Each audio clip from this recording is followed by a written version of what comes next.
I still remember that day 7 years ago, sitting in that cold, sterile office, clutching my son's hand as the school administrator spoke those crushing words.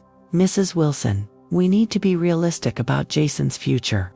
Children with his learning challenges rarely complete high school, let alone attend college."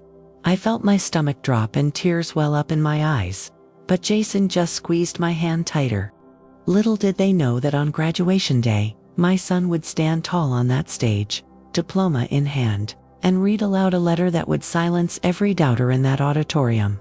Stay with me to discover how a mother's faith and a son's determination proved everyone wrong in the most beautiful way possible. Welcome to Plot Twist Life, where we share real stories that remind us all that life's greatest moments often come after our biggest challenges. Before I tell you how my son proved his doubters wrong in the most unexpected way, hit that subscribe button so you never miss another story about triumph over adversity. Trust me, you'll want to hear how this ends. The diagnosis came when Jason was just 7 years old. Severe dyslexia, ADHD, and auditory processing disorder. The doctor tried to be gentle, but his words felt like bricks stacking on my chest. These conditions will make traditional learning extremely difficult. You should prepare yourselves for significant academic challenges.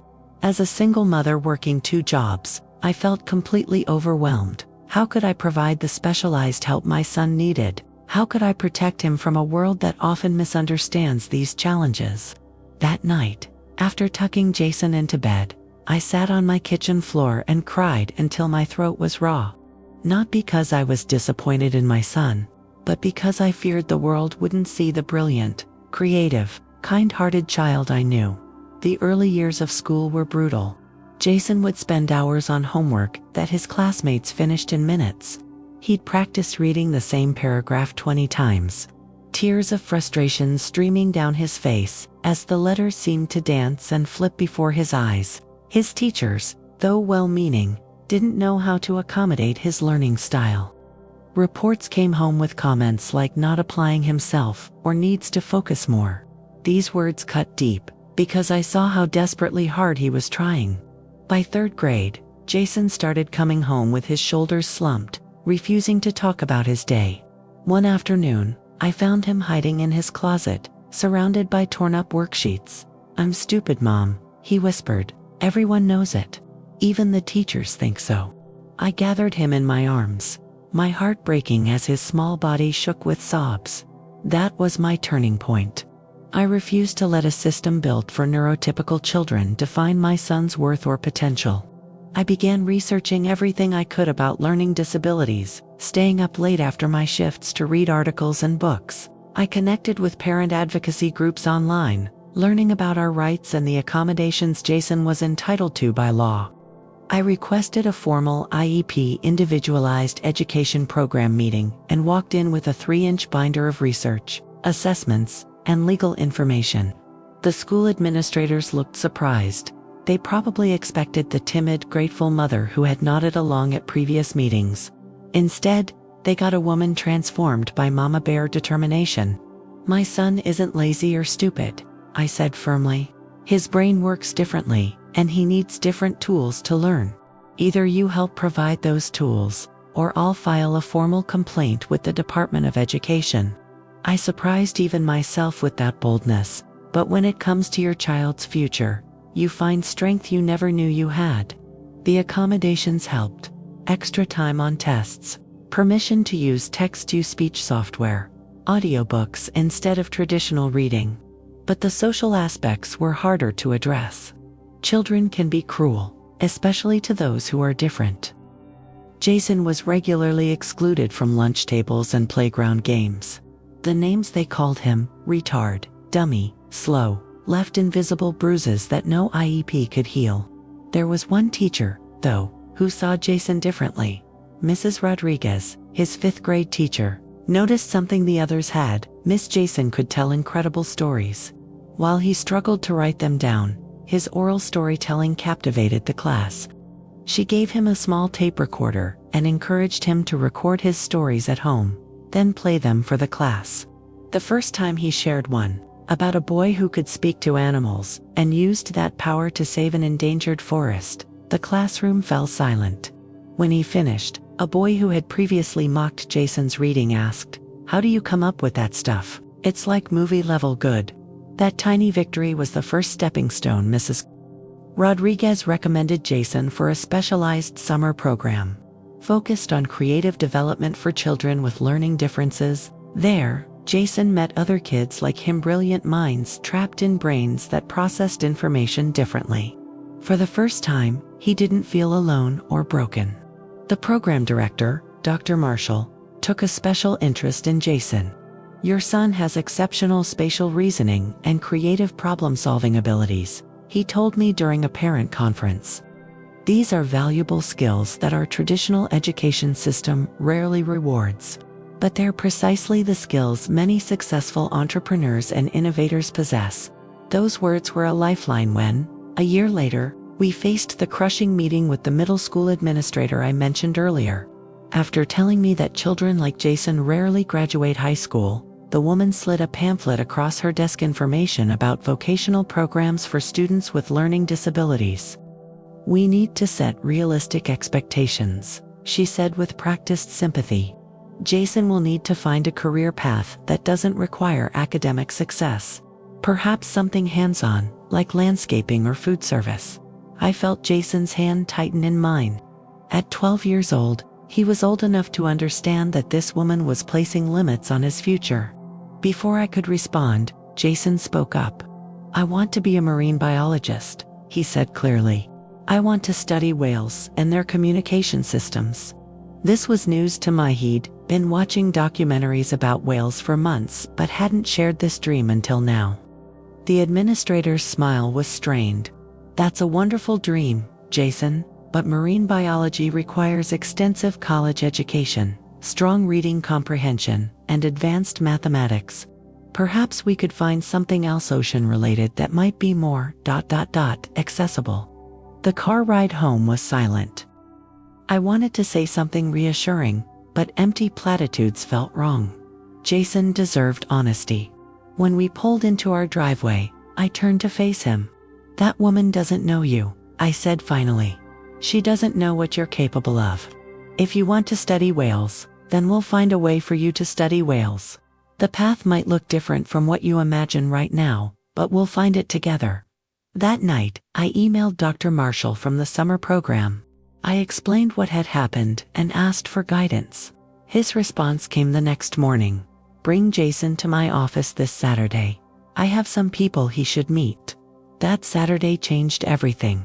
Dr. Marshall had arranged for Jason to meet Dr. Rebecca Chen, a marine biologist who specialized in cetacean communication.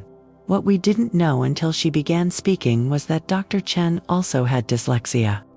"I didn't read fluently until I was 14, she told Jason, showing him the specialized computer programs she used for research. "But I could recognize whale song patterns that my colleagues missed. Our brains work differently, and sometimes that difference is actually an advantage." For 3 hours, Dr. Chen showed Jason her research, explaining how she used technology to compensate for her reading difficulties. She introduced audio analysis software that converted whale songs into visual patterns, something that aligned perfectly with Jason's visual spatial strengths. As we drove home, Jason was more animated than I'd seen him in months. "She's just like me, Mom, but she's a doctor, a whale doctor." The flame of possibility that had been nearly extinguished was burning bright again. The next 4 years were far from easy. Middle school and early high school brought new challenges, more complex texts, higher expectations, and the cruel social hierarchy of adolescence. There were nights of homework battles that ended in tears. There were teachers who still didn't understand. There were painful parent-teacher conferences where I had to repeatedly justify my son's accommodations. But there were victories too. A science project on ocean acoustics that won district recognition. A history presentation where Jason created an interactive timeline that impressed even the most traditional teacher. A small group of friends who valued his unique perspective and defended him against bullies. We also found unexpected allies. Mr. Peterson, the technology teacher, taught Jason coding basics, and showed him how technology could level the playing field. The school librarian, Ms. Winters, curated audiobooks that aligned with his curriculum.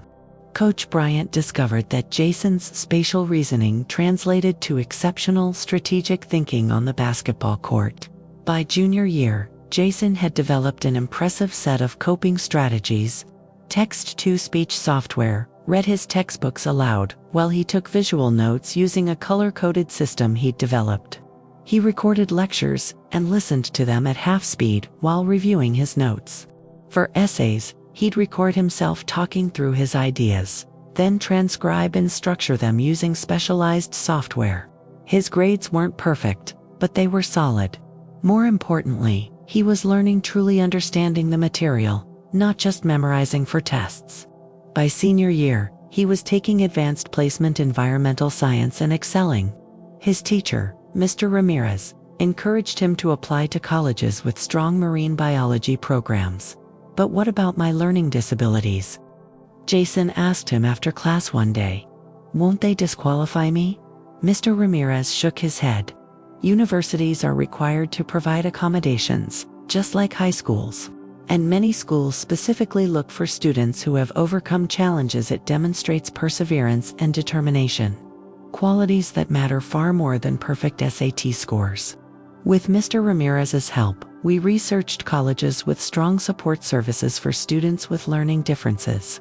Jason wrote his application essay about his journey with dyslexia and how it shaped his unique approach to scientific inquiry.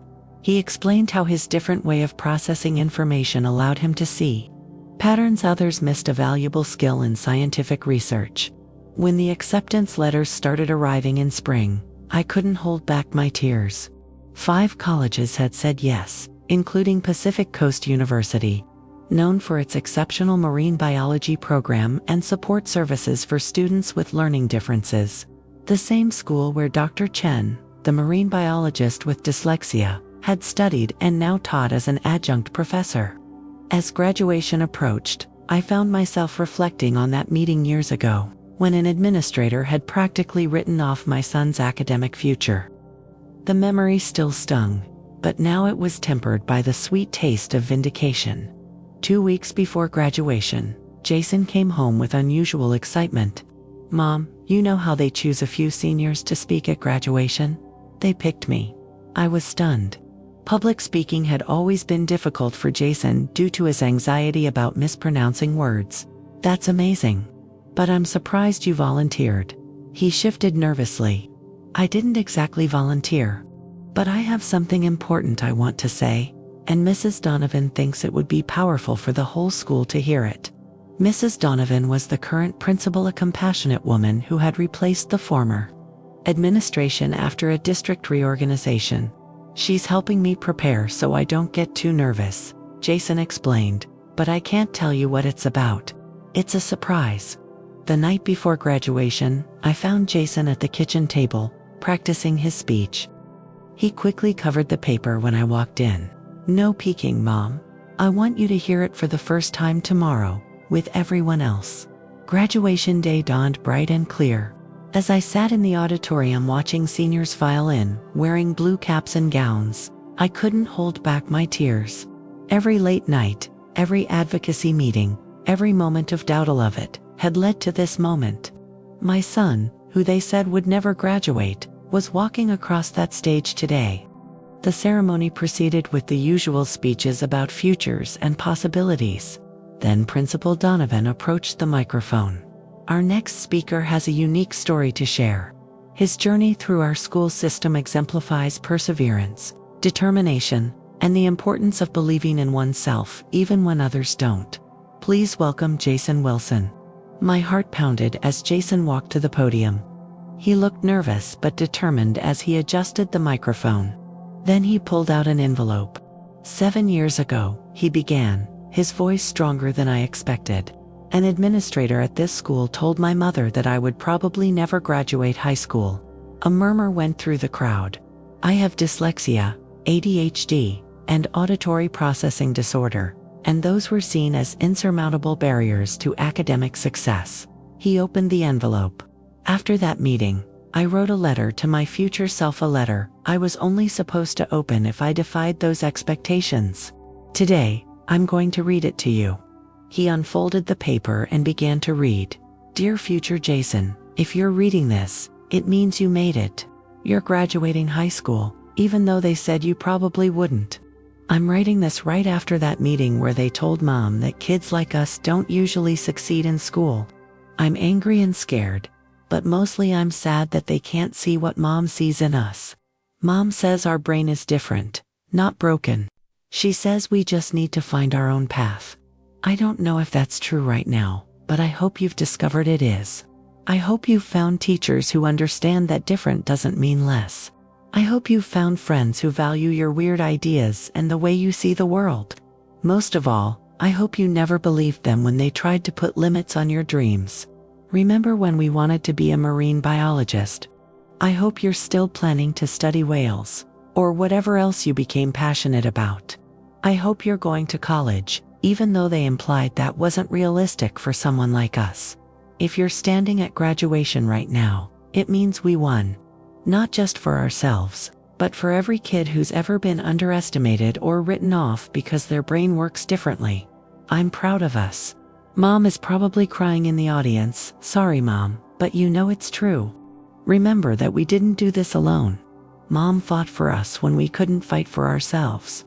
Some teachers believed in us when others didn't, and we worked harder than most people will ever understand, turning what others saw as weaknesses into our unique strengths. Now go change the world in the way that only your different, incredible brain can."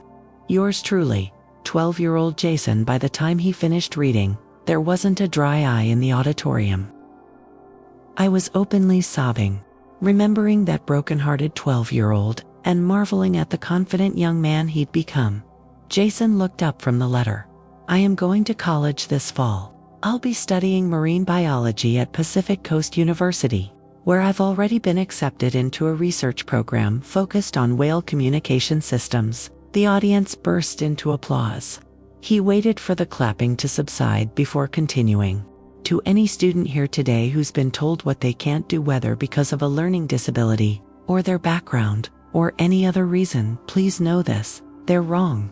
You get to decide what you're capable of. And to any teacher or administrator who has the privilege of working with students who learn differently, please remember that your words have power. When you focus on our deficits instead of our potential, you risk extinguishing the unique contributions we can make to the world." He paused, looking directly at where the current and former administrators were seated. "Today isn't just a victory for me. It's a reminder that our education system needs to expand its definition of intelligence and success.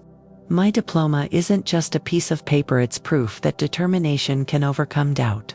That different doesn't mean deficient, and that every student deserves the chance to surprise you with what they can achieve." The standing ovation that followed was deafening. Teachers, students, parents, everyone was on their feet. Principal Donovan wiped tears from her eyes as she returned to the podium.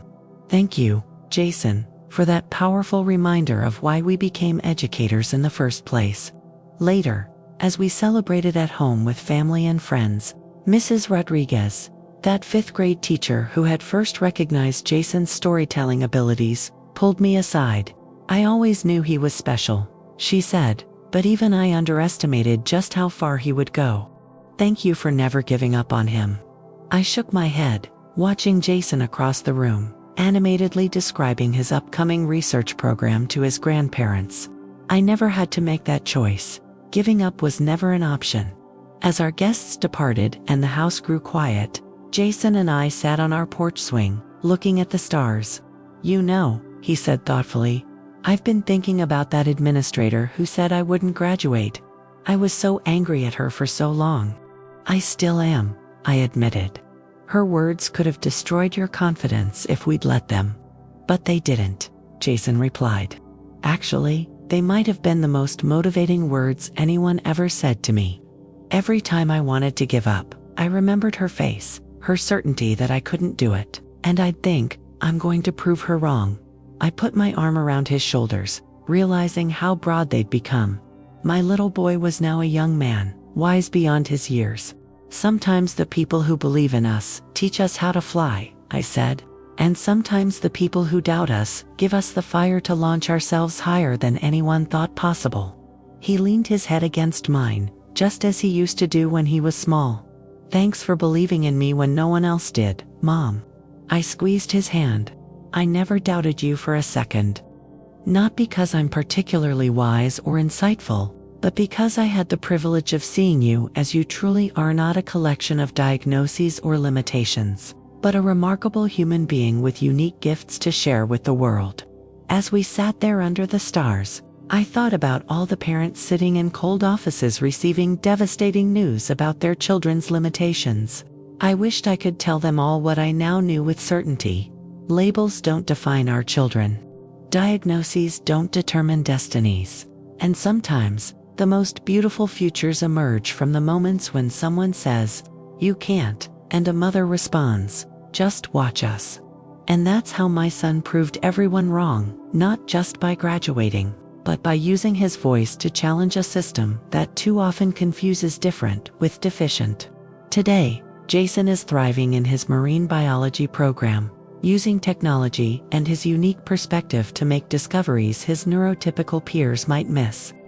His journey reminds us that our greatest obstacles often become our most powerful teachers. If this story touched you or reminded you of your own journey of overcoming others' expectations, please hit that subscribe button and join our Plot Twist Life community.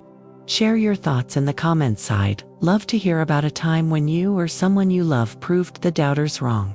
And if you know someone who needs to hear this message today, share this video with them. Sometimes, the right story at the right moment can change everything. Until next time, remember that the most powerful plot twists in life often come right after someone tells you that you can't do something. Thank you for watching.